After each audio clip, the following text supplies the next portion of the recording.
जम्मू कश्मीर के लोग पिछले लंबे समय से जम्मू कश्मीर में चुनावों का इंतजार कर रहे थे और अब इलेक्शन कमीशन ने जम्मू कश्मीर में चुनावों का ऐलान कर दिया है।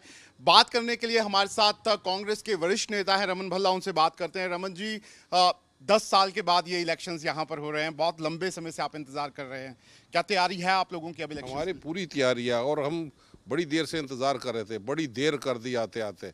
और जम्मू कश्मीर के लोगों ने जो ज़ख्म सहे हैं 10 साल अपनी सरकार के ना होने के कारण, सरकार कोई भी हो लेकिन चुने हुए नुमाइंदे यहाँ पे होते हैं, तानाशाही की सरकार उसका मुकाबला यहाँ पे करते रहे, लोगों के बेसिक मुद्दों की अनदेखी यहाँ पे हमेशा होती रही। और चुनाव चाहे वो कॉरपोरेशन के हो, चाहे पंचायतों के हो, चाहे असेंबली के हो, ये चुनाव नहीं करवा पाए। और आज हम फ़ख्र महसूस करते हैं कि इलेक्शन कमीशन ने फुल फ्लैज जो कमीशन आया, कांग्रेस ने दबाव बनाया, हमेशा हर बार लोगों की आवाज़ बुलंद करती थी कि यहाँ पे फौरी तौर पे डेमोक्रेसी को बहाल किया जाए और चुनाव से पहले पहले हमें रियासत का दर्जा दे दीजिए। आप उसके साथ एलजी की पोस्ट हमें देते हैं, गवर्नर की पोस्ट हटा के हमें डिग्रेड कर रख दिया। और मैं समझता हूँ कि हालांकि हमें गुस्सा बहुत ज़्यादा है कि रियासत का दर्जा सरकार ने नहीं दिया, लेकिन चुनाव के सिलसिले में कांग्रेस कभी चुनाव से भागती नहीं, कमर कस के रखी है। बूथ मैनेजमेंट हमारी बड़ी स्ट्रांग है और आप देखेंगे कि चुनाव में बढ़ चढ़ कर हिस्सा हमारे लोग लेंगे। लेकिन बीजेपी के नेता ये कह रहे हैं कि जो काम किया गया है 10 सालों में, चाहे वो 370 यहाँ से हटाना हो या फिर डेवलपमेंट के काम हो या फिर दूसरे बड़े प्रोजेक्ट्स लाना हो, इतने काम किए हैं कि उन्हीं को आप जम्मू कश्मीर की जनता चुनने वाली अपना सीएम भी बनाएंगे। वो भाजपा अपने पीठ खूब थपथपाती है। वो क्यों बोलती है कि भाजपा ने तीसरी बार सरकार बनाई और फौजियों की शहादत बगैर जंग लड़े हुए, वो शहादत का सिलसिला जारी है।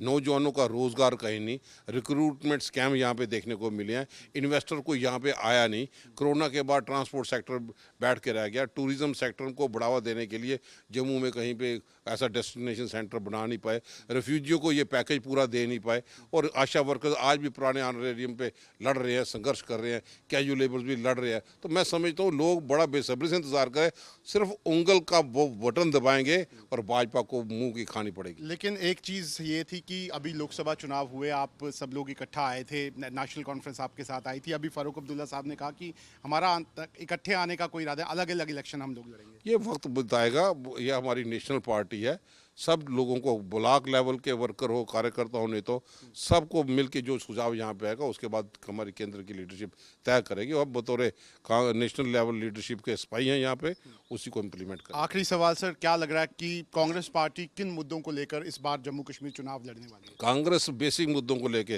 रियासत का दर्जा को रिस्टोर किया जाए, हमें गवर्नर की पोस्ट दी जाए, लोकल इश्यूज जो हुए हैं जिससे हमारे जितने भी हमारे रिसोर्सेज थे, जो पावर प्रोजेक्ट थे बनाने वाले, जिनकी सीमा पूरी ख़त्म होगी, वापस जम्मू कश्मीर के लोगों के हवाले किया जाए।